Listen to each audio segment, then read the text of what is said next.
TV's Rob is unwoke. TV's Rob is unwoke. He's unwoke. Greetings, it is TV's Rob is unwoke. I am your very humble host, TV's Rob, and Merry Christmas, you unwashed, unvaccinated spreaders of COVID. I hope you're happy with yourselves. I hope you're satisfied. You know, our fearless leader, brain dead Joe Biden, and Lord Dr. Saint Fauci are really worried about all of you unvaccinated people. But for all you vaccinated people, good news. You can celebrate Christmas as if nothing's wrong, as if everything's okay. You have their permission to celebrate. But if you're unvaccinated, you're going to die. And they even said as much just the other day. Check this out. Around you. And I know some Americans are wondering if you can safely celebrate the holidays with your family and friends. The answer is yes, you can. And if the family and you are vaccinated and boosted, there's no reason why you cannot have an enjoyable family holiday dinner and get together. If you and those you celebrate with are vaccinated, particularly if you've gotten your booster shot, you should feel comfortable celebrating Christmas and the holidays as you planned it. If someone in your family isn't vaccinated, should you ask them not to show up? Yes, I would do that. You know, you've done the right thing. You can enjoy the holiday season. And again, to folks who are not vaccinated, you might think you're putting only yourself at risk, but it's your choice. And your choice can be the difference between life or death. And the unvaccinated have a significantly higher risk of ending up in a hospital or even dying. The virus is going to find you. I will find you. And I will kill you. I didn't realize that the virus sounded just like Liam Neeson from Taken. Dear God, Omicron is serious. Omicron is not messing around, folks. But anyways, Merry Christmas once again.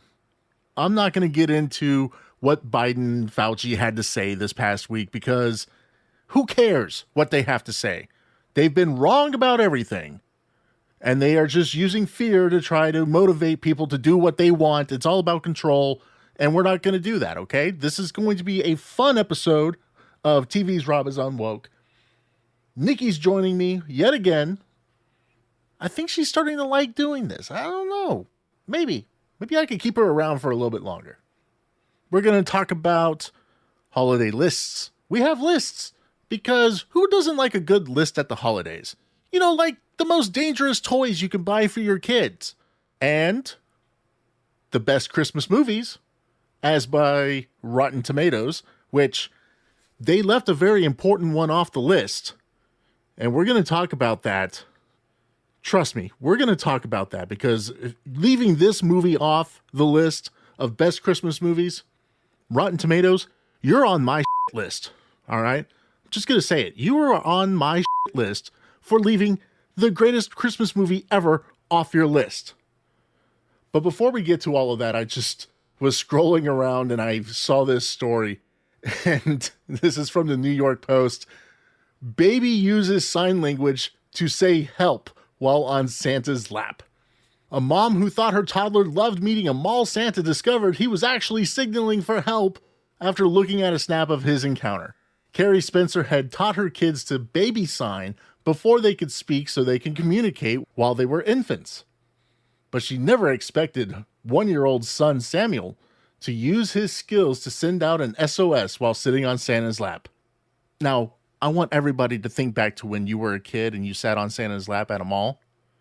How many of them creeped you out?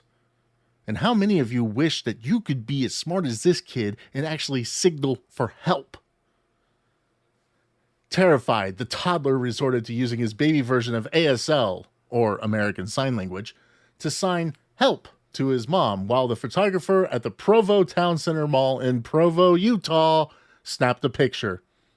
Look, I know that a particular show that I work on is on break right now, and one person there has an affinity for Utah. Tell me he didn't go there to be a mall Santa. Tell me this isn't who I might think it is. Oh my goodness. That would be the worst. Carrie told Today parents, I was standing to the side when the pic was taken and actually didn't see that he was signaling for help until I saw the photo. Well, I guess that kid just didn't care for Santa very much, huh? Oh well, Santa's not for everybody.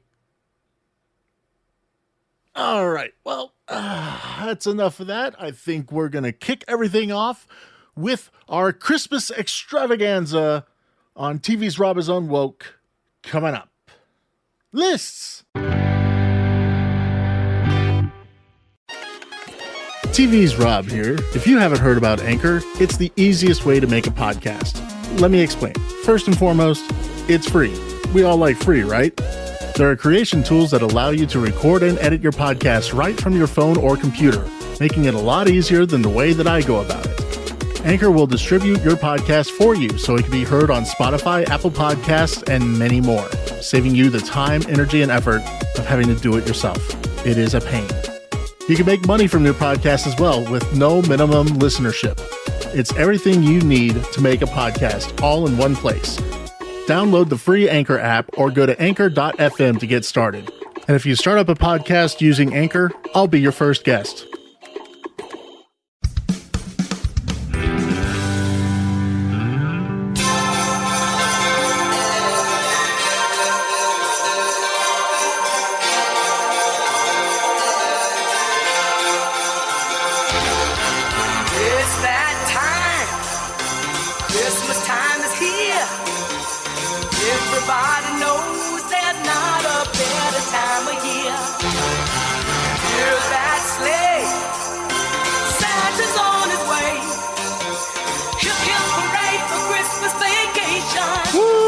The greatest opening Christmas theme ever.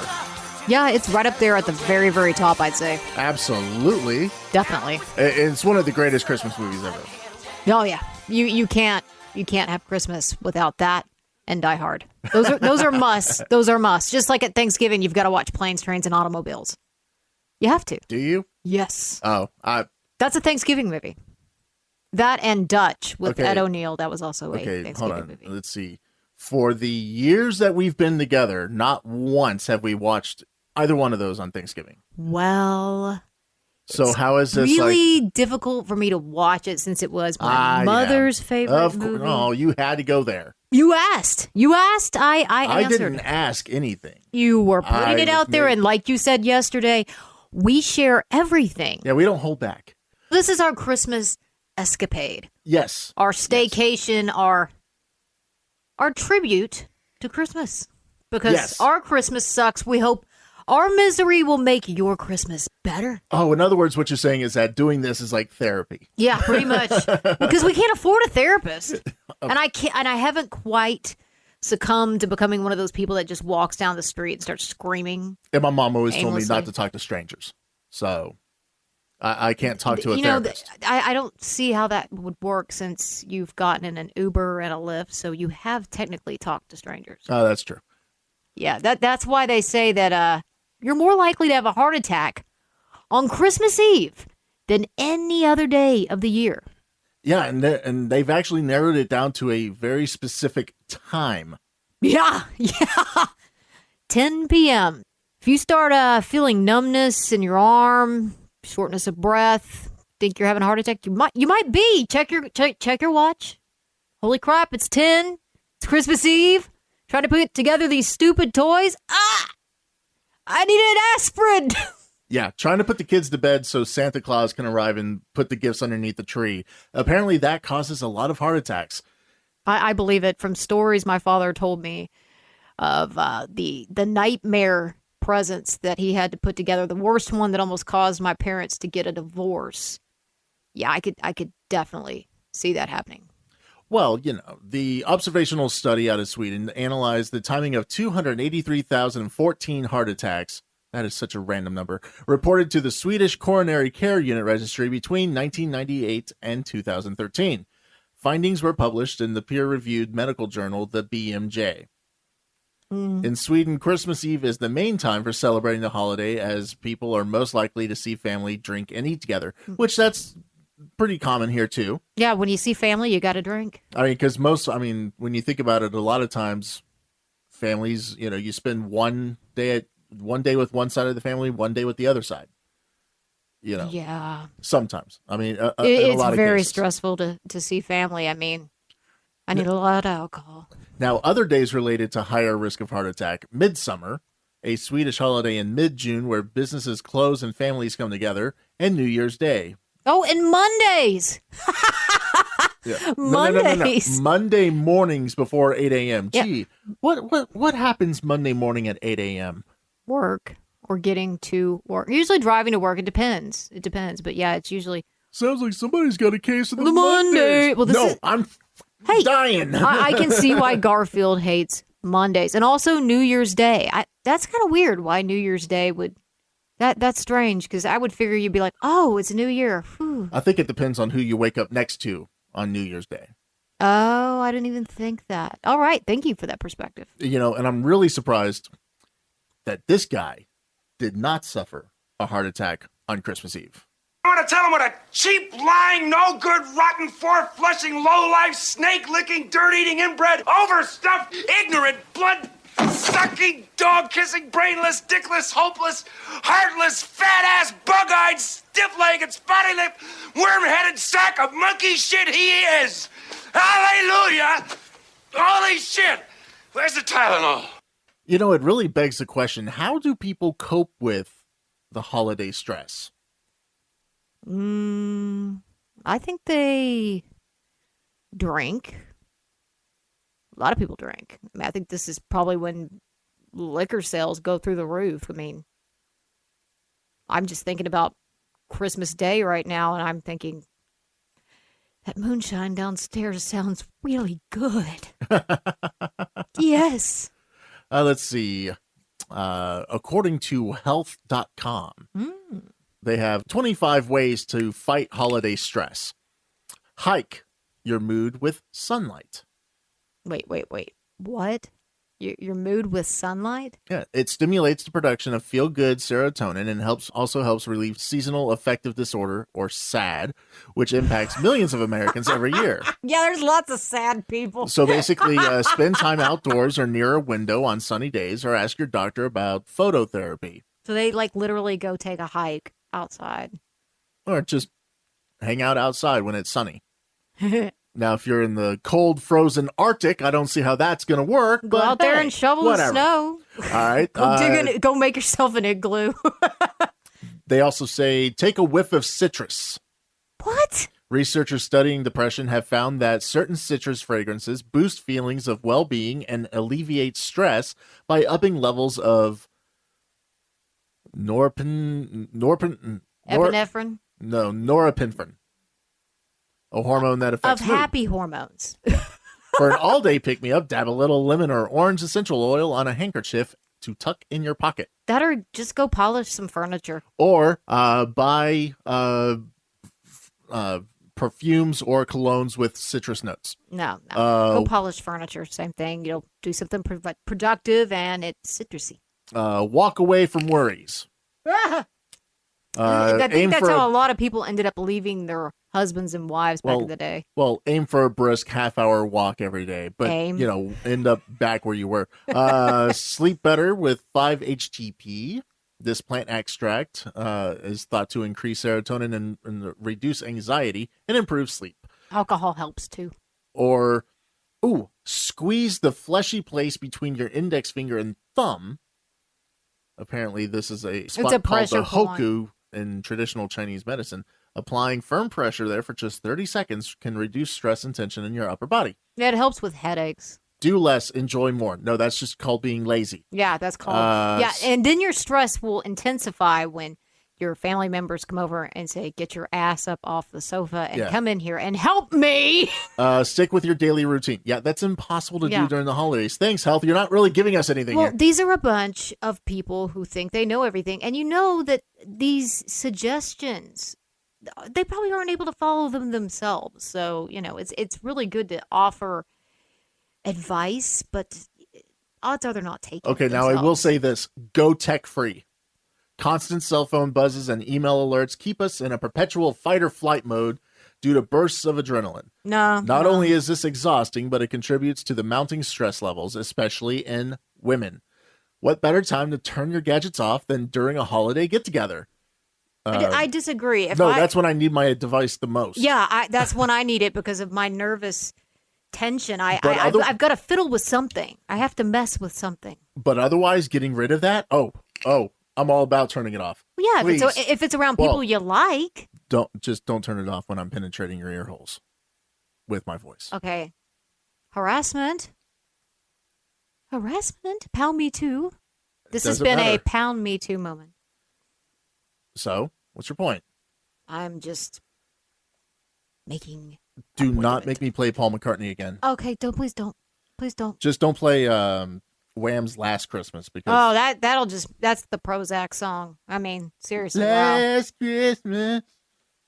Oh. Moving on to the most dangerous toys ever made.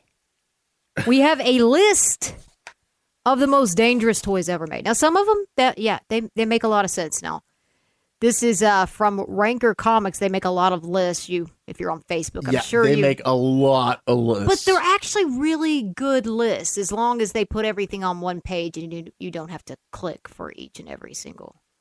Put it on one page. Otherwise, I win an iPhone, and I don't want an iPhone. Number 1, the top most dangerous toy of all time is the U-238 Atomic Energy Lab. This was released by the A.C. Gilbert Company back in 1950. Now, this kit was allowed children to create and watch nuclear and chemical reactions using radioactive materials. Now, this same guy, he created a glass blowing kit. I'm sure that's further down on the list, and erector sets. But they were also responsible for releasing radiation as a toy. Now, these had different types of live uranium ore and a Geiger counter, just in case you wanted to measure how much radiation you were exposed to. So, well, I'm sure we're 1985, plutonium is available anywhere. Well, in 1955, it's a little harder to come by. Apparently, it wasn't. No, apparently it wasn't. No, not plutonium. Now, you could get uranium, but not plutonium. You couldn't just play along with the Doc Brown? You couldn't play along? No. Well, I could not lie to the audience and say that they actually had plutonium. Now, you can still find, I've noticed on eBay, they actually have these sets that are sealed and unopened. Nice. And for a large sum of money, you can actually own one. I don't know how. I think, what is it? Doesn't uranium lose its radiation over time as it decays? So it might not be that dangerous. I don't know. Definitely a cool novelty item. All right, let's see. I'm gonna skip a couple here. Let's go straight to number 5. Now, this is something that a lot of people are probably very familiar with. Oh, yeah. Behold my most horrifying creation. Graveyard Ghoulies. Squeeze the colored goop into the mold, or use glow goop and out pop body parts. Stomach, heart, brain. It's Graveyard Ghoulies. Graveyard Ghoulies are a creepy crawler fright, so beware of what happens at night. Creepy Crawlers Workshop. Your parents put it together. Light bulb not included. Graveyard Ghoulies mold pack and glow goop each sold separately. That's right. Toy Max's Creepy Crawlers had numerous hazards that completely negated its charm. Super hot trays of plastic to easily burn children? Check. Imminent fire hazard? Oh, yes. Plasticky staining goop that can, with the consistency of syrup? You know they got it. Oh, and the fumes emitted while mixing all of these charming ingredients were toxic. Now, I mean, the Creepy Crawlers were, I mean. I remember those. Those were awesome. Now, I think it's interesting, this next one. I don't remember it. I think it was maybe around in the 90s. It's called Aqua Dots. These dots, when sprinkled with water, would glue together and shape into any form you could come up with. Here's the thing. They were, they're toxic when ingested, and the glue actually metabolized into GHB. So, I'm dead serious. Oh, yeah. Yeah, pick up some aqua dots. Yeah, I'm going to get date raped with aqua dots. Woo!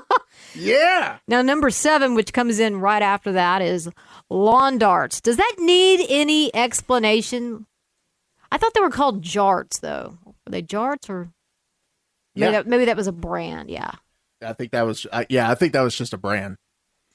Now, number 9, I'm shocked that moon shoes is number 9. I figured it would have been a pogo ball. I know so many people that broke their ankles using pogo balls, but the moon shoes were like mini trampolines that you put on your feet, and basically it made you feel like you were jumping higher. Yeah, this caused many, many broken ankles. Many broken ankles. Oh, that's an interesting one. Number 10, the CSI Investigation Forensic Lab Kit. Yeah, sometimes the crime scene you have to investigate is the crime scene investigation kit. Yeah, especially when it has asbestos. And number 11, the Zulu Blow Gun. I think that speaks for itself as well, although that's just awesome. Well, the entire purpose of the blow gun is to stick the tube in your mouth and blow. However, if you inhale first, then you risk inhaling the darts or projectile objects into your mouth.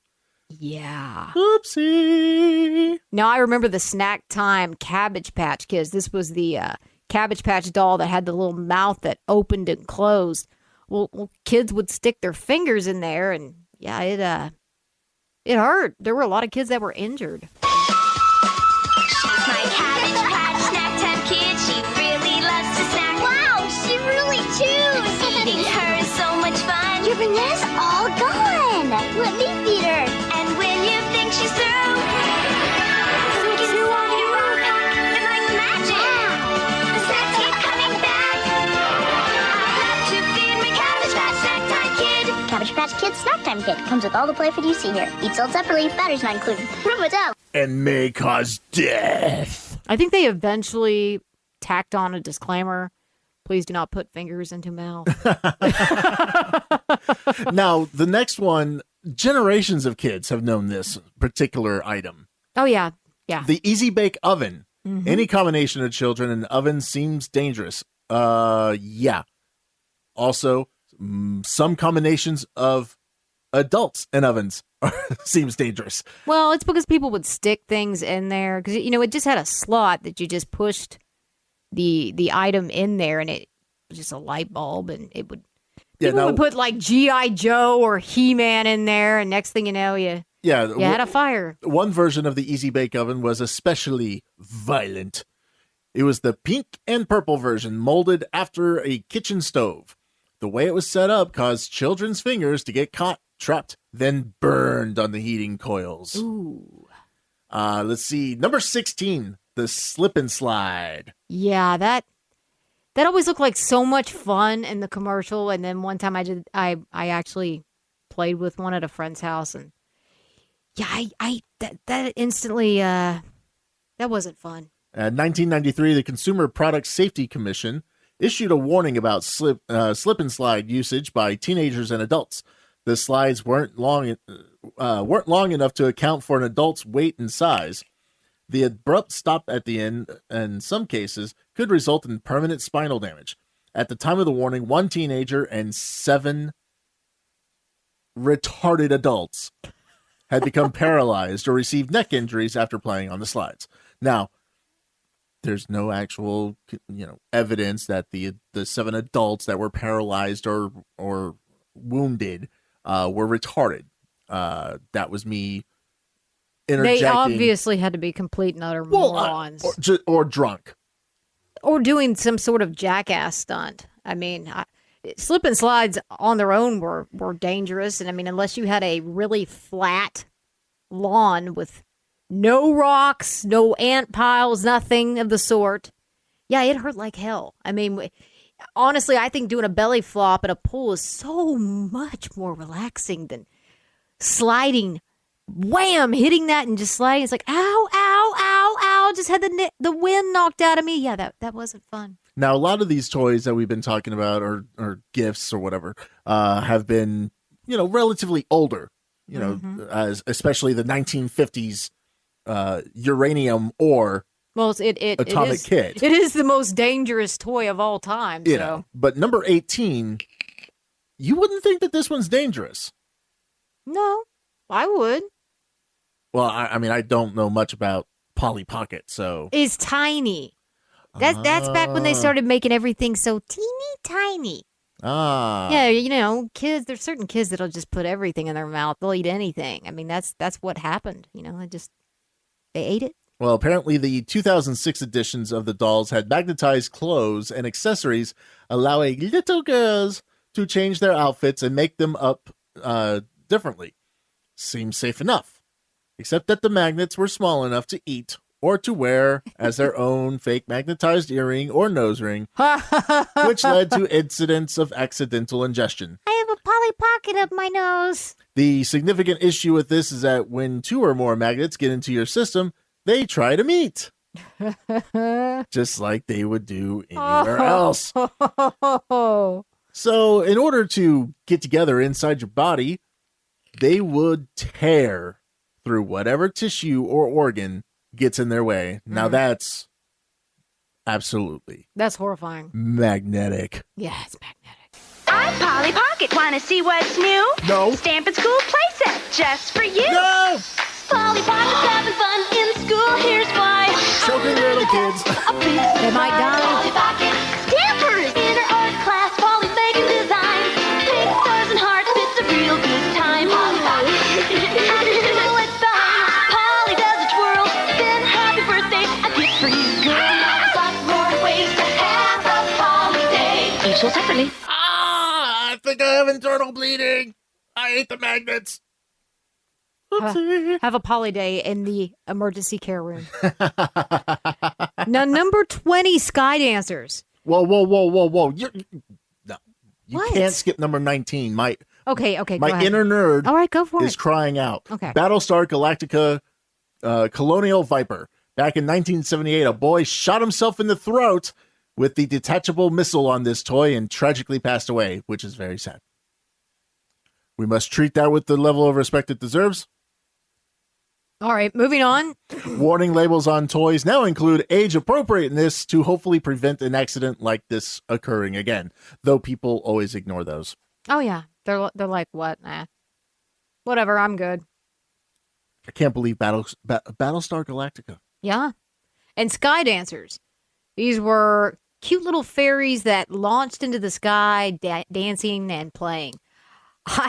I'm sure you've probably seen these funny YouTube videos where like a cat will be playing with it and the Sky Dancer just goes flying right into the fireplace and then is on fire and then just flies off. That thing was just a disaster. They were projectiles that spun haphazardly around until gaining enough momentum to launch randomly skyward and shoot down at dangerous speeds into anything, like a fireplace, you name it.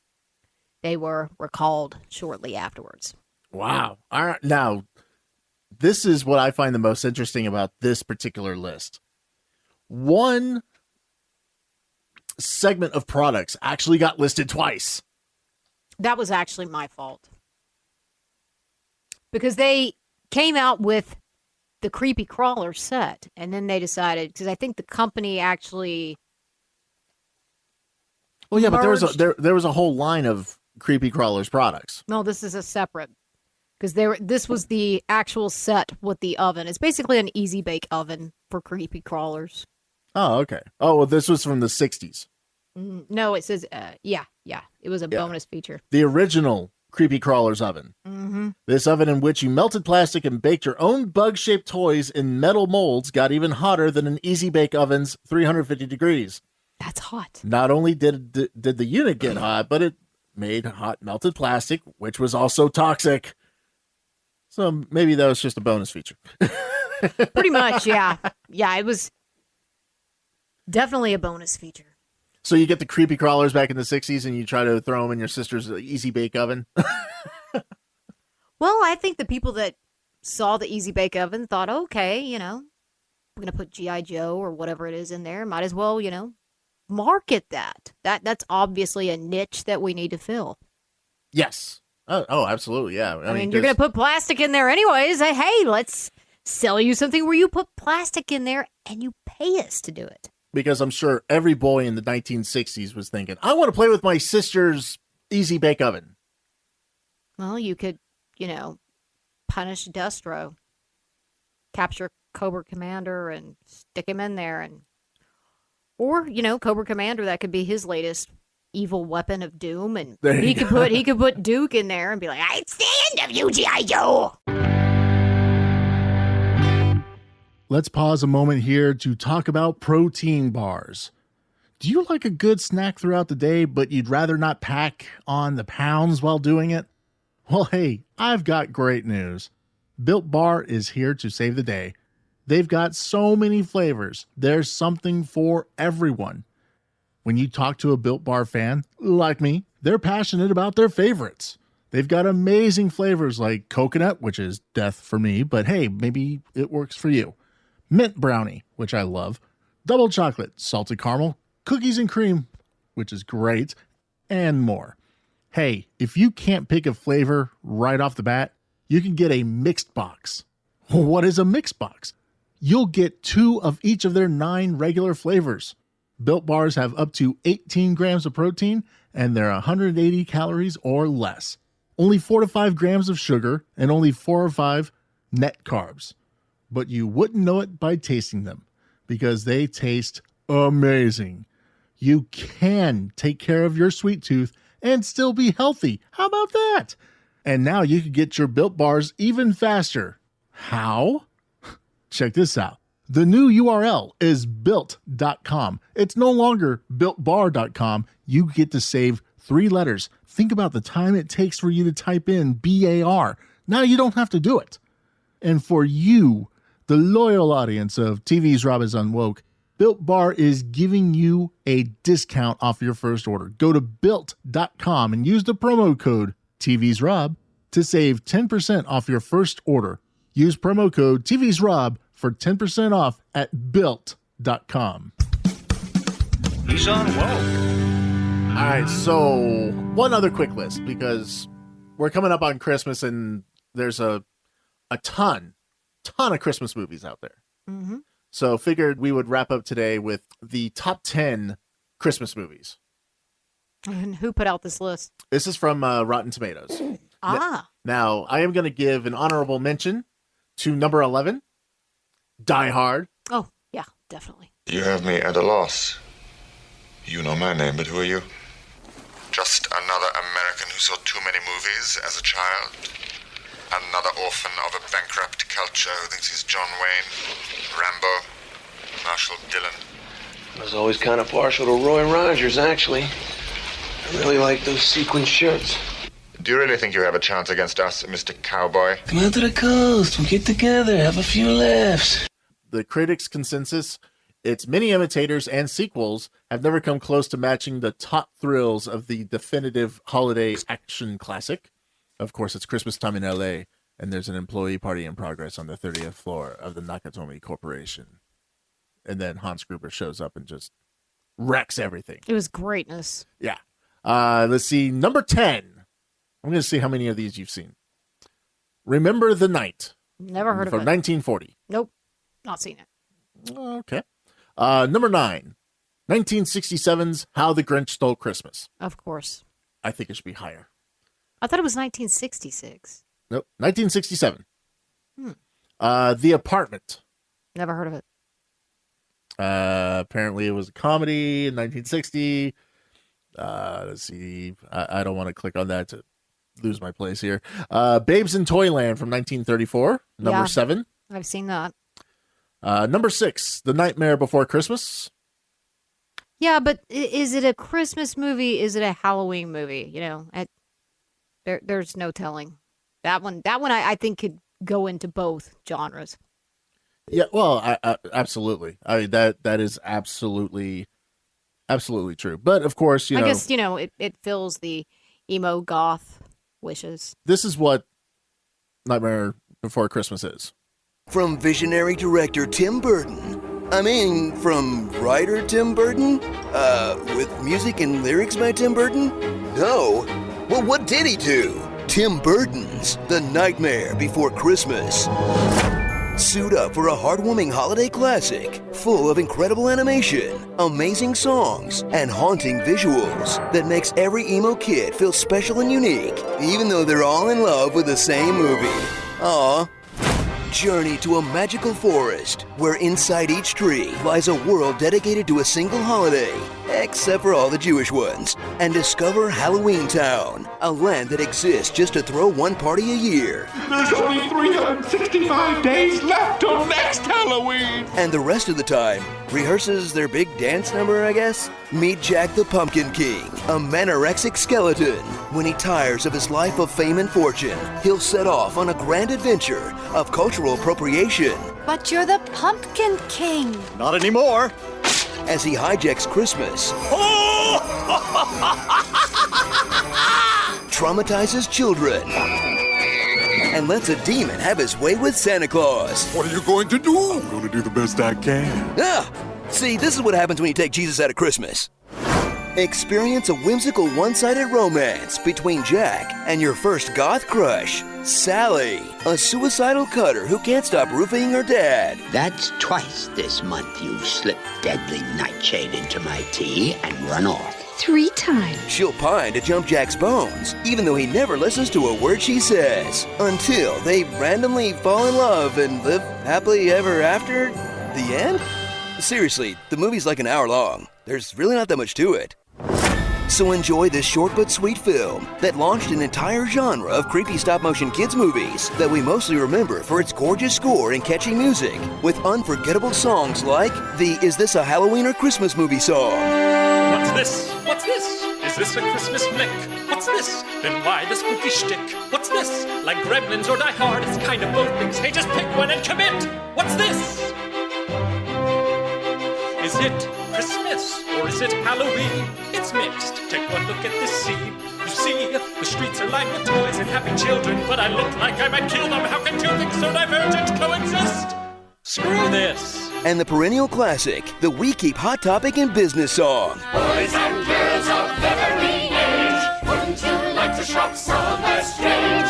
Tim Burton and black lipstick, when you shop at Hot Topic. This is Hot Topic, this is Hot Topic, like Tom Cross from the Sunrise Hot. This is Hot Topic, making money off of chicks, ring it up. Your parents say, what the f***? Funko Pops, come and take a pic, spend your cash at Hot Topic. I am the one cashing in on nerd crap. Harlequin leggings, buy that stat. I am the one selling Deadpool hoodies, anime shirts, and Doctor Who goodies. Do the arithmetic, this film funded it. Hot Topic, Hot Topic, Hot Topic. Starring Slender Man, Helena Cotton Carter, a two-faced politician. Oh, I see what you did there. Duckman. Remember Duckman? Rudog, the dead-nosed reindeer. And Evil Laundry. A Christmas Story? Thank you, Screen Junkies, for the Nightmare Before Christmas honest trailer. Just had to share that with the class. Yeah, it's pure greatness. Number 5, best Christmas movies. The Shop Around the Corner. I have not heard that. Yeah, sure. Oh, apparently it's adapted from a Hungarian play. Ah. Okay. Number 4, Holiday Inn from 1942. Not heard of that one either. With the combined might of Bing Crosby, Fred Astaire, and Irving Berlin working in its favor, Holiday Inn is a seasonal classic, not least because it introduced white Christmas to the world. Let's see. Number 3, Miracle on 34th Street. Yes. Now, this is the 1947 version, not the 18 versions that followed. No, I like the original. The original was best, and black and white. Yeah, like I said, not the... Well, I mean, they colorized it at one point. It just, in my opinion, it just didn't quite have the same charm as the black and white. Number 2, Meet Me in St. Louis from 1944. Nope, I can't say I've seen that. Yep. And number 1, can you take a guess as to what number 1 is? It better be It's a Wonderful Life. Yes. Thank you, because if it wasn't, I was going to rage. Because I'm sorry, that has to be. That's a classic. It's got Jimmy Stewart, and I love Jimmy Stewart. Oh. A Christmas Story from 1983 was number 13. That's the one that TBS will run for like 24 hours. You'll Straight. shoot your eye out. You'll shoot your eye out. Now- they're renting that house this year for Christmas. It's actually for rent. Now, how is Edward Scissorhands number 14? Let's just go back a little while. Just the whole Nightmare Before Christmas. Okay, but here's the thing. It's took- ranked higher than A Charlie Brown Christmas, Rudolph the Red-Nosed Reindeer. This is Hot Topic. That is why these people pick Edward Scissorhands as a movie. A Christmas Carol at 24, the 1951 version. That was a classic. Gremlins, number 23. Oh, yes. Love that. Let's see. Batman Returns, number 28. No. Bad Santa, 29. Oh, no. The Santa Claus with Tim Allen, number 33. That was a good one. I like Ernest Saves Christmas. Is that on there? Let's see. Haven't seen that one yet. Aw. A Muppet Christmas Carol, number 36. Eh. Scrooge, number 40. Oh, that was greatness. I love that. What about Sesame Street Christmas? No, not listed in the top 50. Frosty the Snowman from 1969 is number 50. I hate that every time. Happy birthday! Home Alone, number 46. Wow, I'm surprised that's not rated higher. Now to the people who made this list on with Rotten Tomatoes, I have to totally disagree with you here, and I'm sure that I can get some backup on this one. Your number 45 is an absolute travesty, and I know somebody who would like to share his thoughts on it. And I want to look him straight in the eye, and I want to tell him what a cheap, lying, no good, rotten, four-flushing, low-life, snake-licking, dirt-eating, inbred, overstuffed, ignorant, blood-sucking, dog-kissing, brainless, dickless, hopeless, heartless, fat-ass, bug-eyed, stiff-legged, spotty-lipped, worm-headed sack of monkey shit he is. Hallelujah! Holy shit! Where's the Tylenol? Number 45. No, that should be up in the top 10 easily. Yeah, and then number 44, Love Actually. Nah. That fits there, I guess. It fits there. I guess. You've never even seen it. I don't want to. Yeah, see, let's see. That's not my thing. I'm wondering, why is Silent Night, Deadly Night not on there? Or Jack Frost, the horror version with a killer snowman? Those were great Christmas movies. I know one person that was in Love Actually that has he has a rebuttal for being number 44 on this list. I hope it's Alan Rickman. I don't know who you are. I don't know what you want. I have a very particular set of skills. Skills I've acquired over a very long career. Skills that make me a nightmare for people like you. I will look for you. I will find you. And I will kill you. That would be a great film. Christmas Taken. They took my presents. I want them back. Because they've taken the wife and the daughter I don't know how many times. Or they take his dog. You know, at some point you have to wonder if he's just a bad parent. You know, that or his family is just complete morons. I mean, I don't know. I've often wondered that. It's like, how many times can you get kidnapped? Seriously. How many? That's a good question. Yeah. I mean, his skill set is dropping, obviously. He's slipping. He needs to brush up, do some continuing education. You know, obviously these people are getting a one up on him. That's why or he's just, you know, it's a subconscious thing. He wants them to be kidnapped. That's true. Yeah. So he can save them. He's got a hero complex. Yeah. Well, that's going to do it for the 2021 TV's Rob is Unwoke Christmas extravaganza. I hope you've enjoyed it. And a quick little follow-up to the story about the little kids signing help on Santa's lap in Utah. This was years ago, but I just had to throw that out there the story, and I had to kind of mislead you to think, hey, maybe this one guy did go to Utah to become a creepy mall Santa. But alas, he didn't. The story was from years ago. The mother likes to share the photo every year on Facebook as kind of a reminder.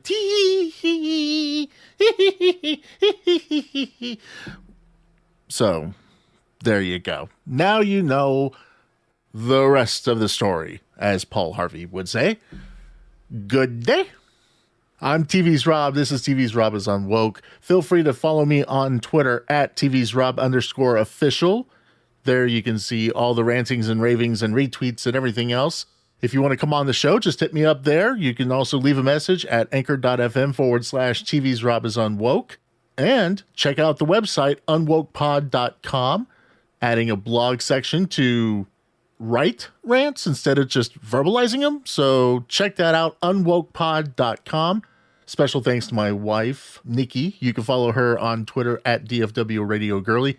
And of course, thank you, as always, to the Derpy Cat, the executive producer of TV's Rob is on Woke, Ryoga. You can follow him on Twitter at CatRyoga.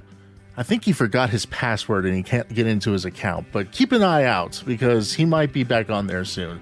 That's going to do it for me. I'm TV's Rob. This is TV's Rob is on Woke. I'll catch you next time.